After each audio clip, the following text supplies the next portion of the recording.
Morning all of you. आप सभी को बायोलॉजी टीचिंग सेंटर पर आपका वेलकम है। हम कंटिन्यू अभी सेंटअप बायोलॉजी का क्वेश्चन सॉल्व कर रहे हैं, जिसमें से 1, 2, 3 वीडियो बना चुके हैं और यह लास्ट वीडियो जो क्वेश्चंस है उसको हम सॉल्व करने का प्रयास कर रहे हैं। क्वेश्चन नंबर यहाँ हम 54 से अब शुरू कर रहे हैं। इसके पहले और सब उधर आप लोग वीडियो में देख चुके हो। Crown gall disease in plant is caused by. Crown gall disease एक विशेष तरह के प्लांट में डिजीज होता है जो आपका एक विशेष तरह के पीआई प्लाज्मिड्स, जिसका सही आंसर ये होगा। पीआई प्लाज्मिड और एक टीआई प्लाज्मिड होता है। टीआई प्लाज्मिड जो होता है आपका एक ट्यूमर रोग उत्पन्न करता है प्लांट में, और पीआई प्लाज्मिड भी प्लांट में ही रोग उत्पन्न करता है, जिसे क्राउन गॉल डिजीज कहते हैं। तो टीआई प्लाज्मिड एक ट्यूमर जो एग्रोबैक्टीरियम ट्यूमीफेसियंस में यह आपका पाया जाता है, जो एक विशेष तरह के ट्यूमर प्लांट में उत्पन्न करते हैं। और यहाँ पर क्राउन गॉल डिजीज जो है वो आपका पीआई प्लाज्मिड्स के द्वारा उत्पन्न होता है, इसलिए इसका सही जवाब 55। सिंथेटिक सीड्स जो आपका संश्लेषित या कृत्रिम जो सीड होते हैं वो किस तरह के होते हैं? कहता है heat processed, clone, chemically treated, encapsulated, somatic embryo. तो यहाँ पर इसका सही जवाब सी, केमिकली ट्रीटेड होते हैं। Question number 56, circular DNA is present in. Circular DNA plasmids, chloroplast, both A and B, और लाइसोसोम। लाइसोसोम में तो डीएनए पाया ही नहीं जाता है।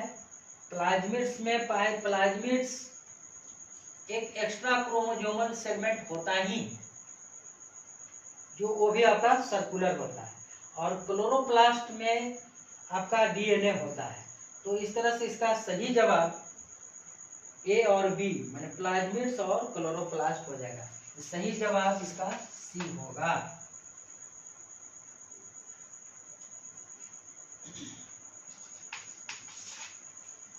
Question number 57, parasitic angiosperms are. कुछ ऐसे एंजियोस्पर्मिक प्लांट हैं जो फल फूल देने वाले हैं, जो दूसरे पौधों के रूट्स पर, स्टेम्स पर ग्रो करते हैं। पैरासाइटिक एंजियोस्पर्म का मतलब, पैरासाइट का मतलब वैसे प्लांट जो दूसरे प्लांट पर ग्रो करते हैं। तो जो पैरासाइटिक एंजियोस्पर्म्स होते हैं तो वो कह रहे हैं कि प्राइमरी कंज्यूमर होंगे, फिर सेकेंडरी कंज्यूमर होंगे, कि टर्शियरी कंज्यूमर होंगे, और डीकम्पोजर्स होंगे। तो प्राइमरी कंज्यूमर्स का मतलब जो डायरेक्ट प्रोड्यूसर्स का यूज करता है। सेकेंडरी कंज्यूमर होगा जो प्राइमरी कंज्यूमर को उपभोग करता है। थर्ड टर्शियरी कंज्यूमर जो आपका सेकेंडरी कंज्यूमर को उपभोग करता है। और डिकम्पोजर जो होते हैं, जितने भी प्रोड्यूसर्स और कंज्यूमर्स होते हैं, उसके डेड बॉडी को, आपका डेड बॉडी को सिंपलर फॉर्म में कन्वर्ट कर देते हैं, उसको डिग्रेड कर। तो यहाँ पर प्राइमरी कंज्यूमर्स, इसका सही जवाब प्राइमरी कंज्यूमर होगा, क्योंकि वह प्लांट से, वह जो है आपका डायरेक्ट जो है उस पर से न्यूट्रिएंट मटेरियल को एब्जॉर्ब करता है, इसलिए इसका सही जवाब ये होगा। नेक्स्ट, कैक्टस के पौधों में फोटोसिंथेसिस का कार्य किसके द्वारा होता है? लीफ के द्वारा, ब्रैक्ट्स के द्वारा, फाइलोक्लेट्स या फाइलोड। तो कैक्टस का जो प्लांट है वो आपका जेरोफिटिक प्लांट का एग्जाम्पल है, और इसमें जो है सो मॉडिफिकेशन हुआ है, जो इसमें स्टेम आपका फ्लैट, चपटा एंड ग्रीन होता है, जो फोटोसिंथेसिस का काम करता है, और उस पे जो स्पाइन्स होते हैं वह आपका मॉडिफिकेशन ऑफ लीफ होते हैं। और इस तरह से जो चौड़े चपटे आपका कैक्टस का जो प्लांट होता है इस तरह का, और इस पर इस तरह से आपका स्पाइन्स होते हैं। तो यह जो चौड़ा भाग इस तरह से होते हैं, फिर इस पर इस तरह से होते हैं, इसको हम मुख्य रूप से फाइलोक्लेट बोलते हैं, फाइलोक्लेट बोलते हैं, जो मॉडिफिकेशन ऑफ स्टेम है। और ये कैक्टस प्लांट में मुख्य रूप से फोटोसिंथेसिस का काम स्टेम करता है। स्टेम चूंकि उसमें क्लोरोप्लास्ट, क्लोरोफिल प्रेजेंट होता है, ये हरा भाग होता है, और इसमें जो लीव्स होते हैं, ये लीव्स मॉडिफाइड इनटू स्पाइन, इसमें जो है आपका कांटे में बदल जाते हैं। इसलिए यह फोटोसिंथेसिस का काम नहीं करता है, बल्कि इसका स्टेम फोटोसिंथेसिस का काम करता है, जो आपका फाइलोक्लेट कहलाता है। स्टेम का मॉडिफिकेशन है, इसलिए इसका सही जवाब सी होगा।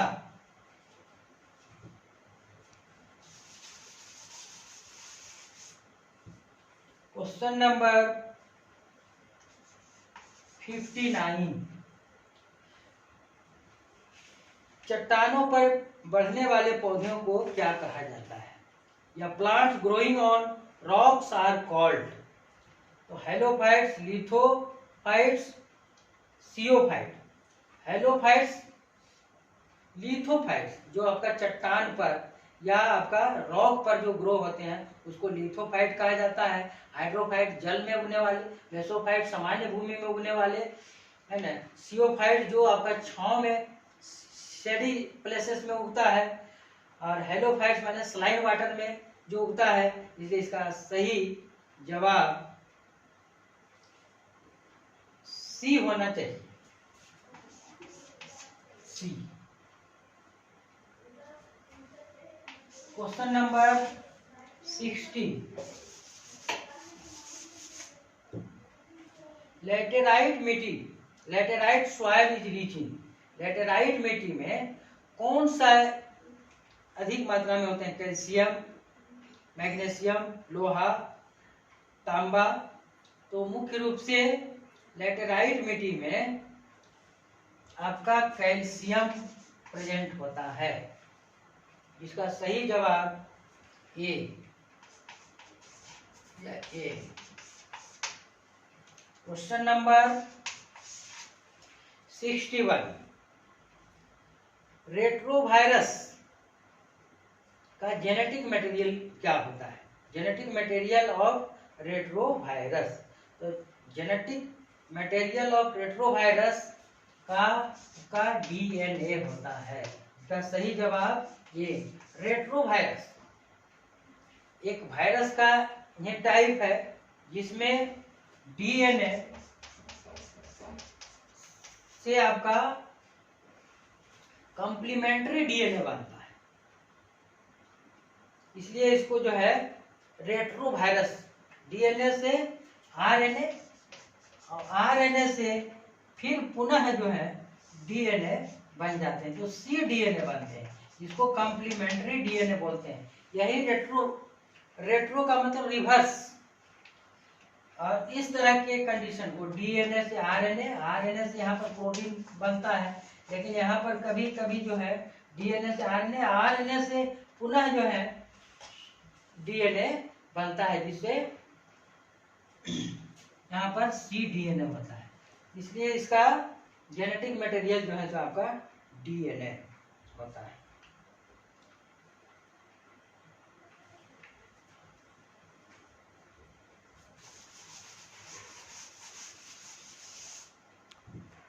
Question number 62, DNA the specific DNA sequence where Eco RI cuts it.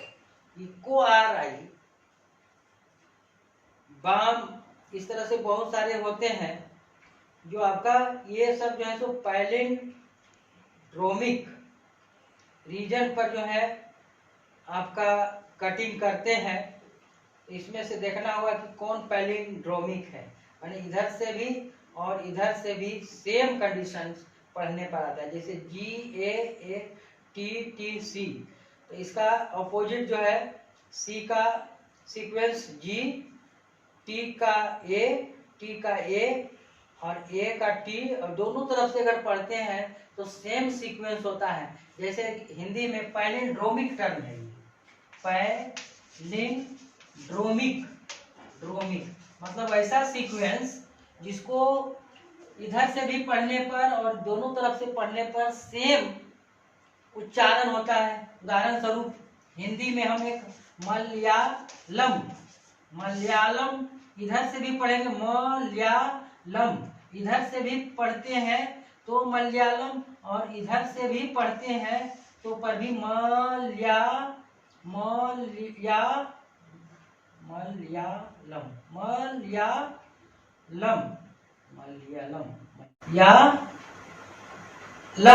दोनों तरफ से जो है इसका उच्चारण होता है। उसी तरह से यहाँ पर आपका GAATTC, अब इसका जो सीक्वेंस होता है अपोजिट इस तरह से, यहाँ पर G, यहाँ पर A, यहाँ पर A और A की जगह पर T, यहाँ पर T और G की जगह पर C।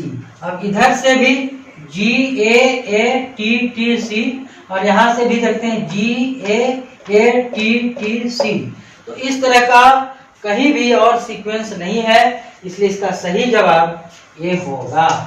इसको पैलिंड्रोमिक्स क्या है, पैलिंड्रोम क्या है, ये क्वेश्चन भी पूछा जा सकता है।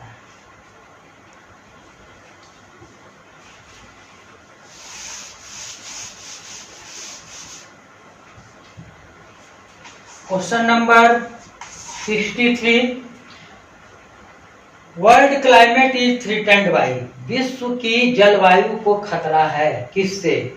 ऑक्सीजन की बढ़ने से, O3 की मात्रा बढ़ने से, CO2 की मात्रा बढ़ने से, A और B दोनों से।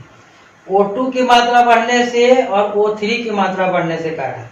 यहाँ पर A और B दोनों का आता है, लेकिन नहीं, यहाँ पर O3 की मात्रा, ओजोन की मात्रा बढ़ने से विश्व की जलवायु को खतरा है, इसलिए इसका सही जवाब बी होगा। क्वेश्चन नंबर 64, ई वेस्ट मीन्स, ई का मतलब इलेक्ट्रॉनिक, कचरा का मतलब क्या है? इलेक्ट्रॉनिक कचरा, रेडियोधर्मी कचरा, नाभिकीय कचरा।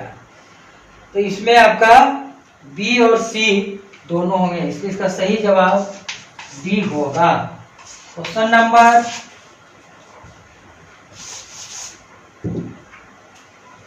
65, पिस्टिया में वेजिटेटिव प्रोपेगेशन किसके द्वारा होता है? Vegetative propagation in Pistia occurs by, तो रनर्स, ऑफसेट, स्टोलोन और शक्कर, ये सब जो है सो modification of sub aerial stem है। तो इसमें जो आपका रनर भी सब एरियल स्टेम का मॉडिफिकेशन है, ऑफसेट भी है, स्टोलोन और शक्कर। तो इसमें मुख्य रूप से शक्कर, पिस्टिया में जो वेजिटेटिव प्रोपेगेशन होता है वो शक्कर के द्वारा होता है, जिसमें आपका उसके निचले भाग से, स्टेम के निचले भाग से इस तरह से, कोई प्लांट्स है इस तरह से, यह आपका इस तरह से यहाँ से जो ब्रांचिंग निकलते हैं वो जमीन की सतह से ऐसे निकल करके फिर ऊपरी भाग में इस तरह से जाते हैं। तो इस तरह के जो स्टेम होते हैं इसे शक्कर कहा जाता है। और स्टोलोन जो होता है आपका लीफलेस इस तरह से होते हैं, कुछ यहाँ पर इस तरह से लीफ निकले, जो आपका लीफलेस स्टेम होते हैं उसे स्टोलोन कहा जाता है। रनर दूबी घास में होता है, ऑफसेट जलकुंभी में होता है, इसलिए इसका सही जवाब डी शक्कर होगा। आपका सब एरियल स्टेम का मॉडिफिकेशन है ये सब, रनर, ऑफसेट, स्टोलोन और शक्कर।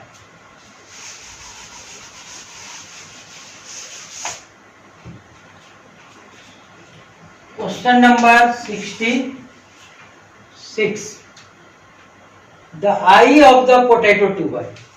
आलू पर जो इस तरह के आपके बीच बीच में आई होते हैं, जिसे हम नोड की भी किसी कंपेरिजन किया जाता है, या क्योंकि पोटैटो जो होता है आपका modification of stem, tuber, stem underground stem का जो मॉडिफिकेशन है वह ट्यूबर है। और इस पर आई जो होते हैं यही आपका एक बर्ड होते हैं। तो इसमें कह रहा है कि किस तरह के बर्ड है, रूट बर्ड नहीं है, एक्सिलरी बर्ड नहीं है, शूट बर्ड है। क्योंकि यह स्टेम का मॉडिफिकेशन है ये, इसलिए यह शूट पर प्रेजेंट है, इसलिए यह आपका शूट बर्ड होगा और इसका सही जवाब डी होगा। इस पर आई पाए जाते हैं जो वेजिटेटिव प्रोपेगेशन करके फिर नया आपका प्लांट इस तरह से तैयार करते हैं। तो यही आपका वेजिटेटिव प्रोपेगेशन का मतलब, रूट स्टेम लीफ से जो फिर नए पौधे तैयार होते हैं वो वेजिटेटिव प्रोपेगेशन कहलाते हैं। तो ये आपका ट्यूबर स्टेम का modification, underground stem. Question number 67, baldness is related to,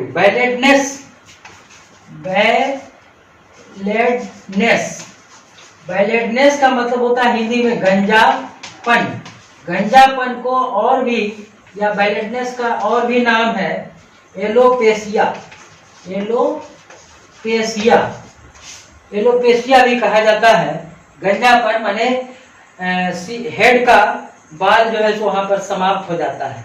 ऐसे तो बाल कुछ ना कुछ टूटता है, लेकिन अगर डेली किसी भी पुरुष और महिला का 100 से ज्यादा बाल अगर गिरता है तो वह गंजापन का कारण हो सकता है, बैलेडनेस का कारण होता है। लेकिन 2-4 टूटना तो इसे कॉमन बात होता है ना। तो ये एक विशेष तरह के हार्मोन्स के कारण अभाव में उसके एक होता है, जिसे एंड्रोजन बोलते हैं। इसका सही जवाब आपका बी होगा, जो एंड्रोजन, क्योंकि एलोपेशिया और इसका नाम ऐसे है male pattern baldness. Male pattern बैलेडनेस।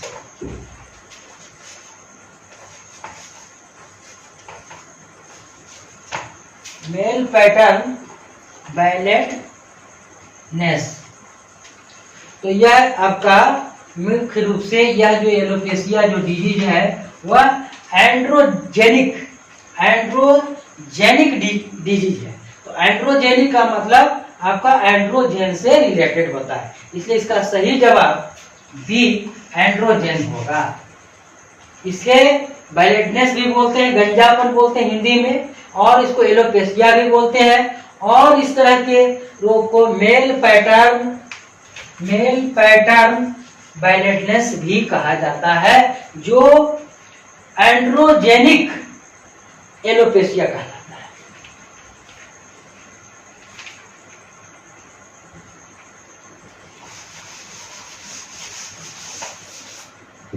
Question number 68, Which of the following is the component of the oral pills? Oral pills का मतलब ये आपका बर्थ कंट्रोल का एक तरीका है। मौखिक गोलियां, कुछ बर्थ कंट्रोल जो है आपका इंजेक्शन के रूप में भी होता है, कुछ ओरल पिल्स भी लेते हैं, माने मुंह के द्वारा उस गोली को लेते हैं, जो आपका खास करके ओव्यूलेशन नहीं हो, या अगर ओव्यूलेशन है भी तो ओव्यूलेशन ओवम और स्पर्म फर्टिलाइज नहीं हो। इसलिए इसका मुख्य रूप से इसमें जो पिल्स है उसमें किस चीज का कंपोजिशन होता है, क्या चीज उसमें कंपोनेंट होता है पिल्स गोली में, पिल्स में जो आपका बर्थ कंट्रोल का होता है। तो इसमें मुख्य रूप से प्रोजेस्टेरोन, इसका सही जवाब सी, प्रोजेस्टेरोन से related. Question number 69, ovule integument get transform into. क्योंकि कह रहा है कि बीजांड, ओव्यूल का मतलब बीजांड, बीजांड का जो आपका आवरण है वह किस चीज में रूपांतरित हो जाता है, माने ओव्यूल आपका मॉडिफाइड इनटू सीड्स। ओव्यूल का जो भाग है वह आपका पूरा भाग सीड्स के भाग में बदल जाते हैं। तो ओव्यूल का इस तरह से एक स्ट्रक्चर होता है।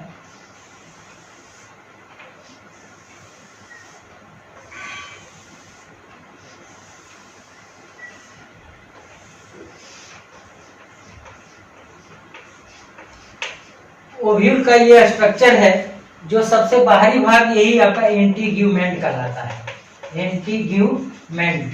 और यह इंटीग्यूमेंट फर्टिलाइजेशन के बाद जब ये ओव्यूल सीड में बदल जाता है, यही ओव्यूल आफ्टर फर्टिलाइजेशन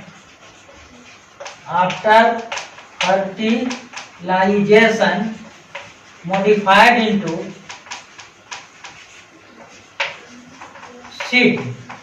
सीड में बदल जाते हैं। तो यह इंटीग्यूमेंट जो है आपका सीड कोट में आपका कन्वर्ट हो जाते हैं। मैंने सीड का जो ऊपरी भाग होता है, जो कलर में होता है, जैसे चना ग्राम में ब्राउन कलर का होता है, सेम में आपका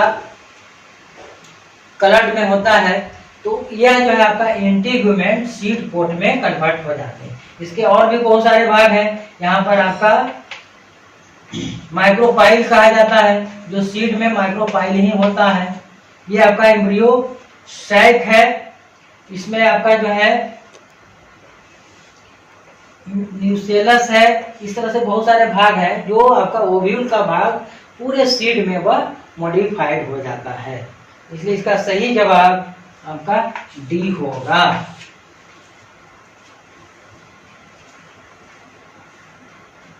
क्वेश्चन नंबर 70,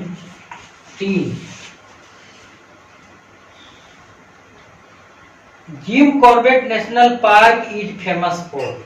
कह रहा है कि जिम कॉर्बेट राष्ट्रीय उद्यान किसके लिए फेमस है। यहाँ पर है एलिफेंट, टाइगर, सी में बोथ ए एंड बी, राइनोसिरोस। तो सबसे पहले हम जानेंगे कि जिम कॉर्बेट जो राष्ट्रीय उद्यान है वह उत्तराखंड में, उत्तराखंड स्टेट में जिम कॉर्बेट राष्ट्रीय उद्यान है, जो एशिया का फर्स्ट नेशनल पार्क है। पूरे एशिया महादेशिया का फर्स्ट नेशनल पार्क,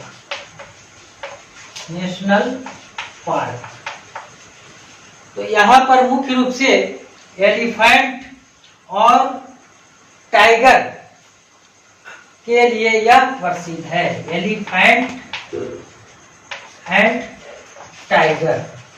और यह national park, Jim Corbett national park, मुख्य रूप से यह आपका 1936 में इसके निर्माण हुआ था, इसकी स्थापना हुई थी। तो जिम कॉर्बेट राष्ट्रीय उद्यान में मुख्य रूप से हाथी और बाघ के लिए, एलिफेंट एंड टाइगर दोनों के लिए यह आपका प्रसिद्ध है।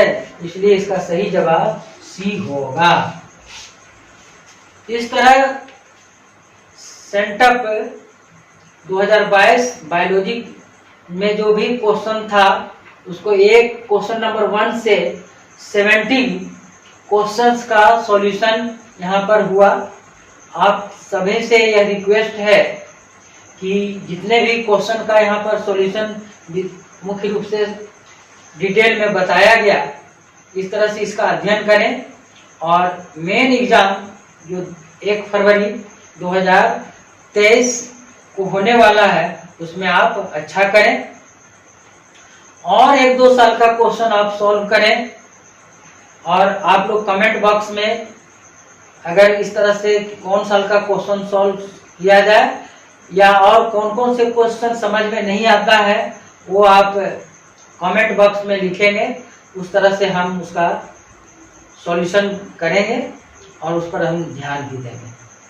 तो और अंत में हम यही कहेंगे कि अगर यह सेशन आपको अच्छा लगा तो चैनल को सब्सक्राइब अवश्य करें और वैसे लर्नर से मुख्य रूप से रिक्वेस्ट करते हैं जो पहली बार आए हैं वो इसे तो अवश्य सब्सक्राइब करें और अपने फ्रेंड के साथ शेयर अवश्य करें।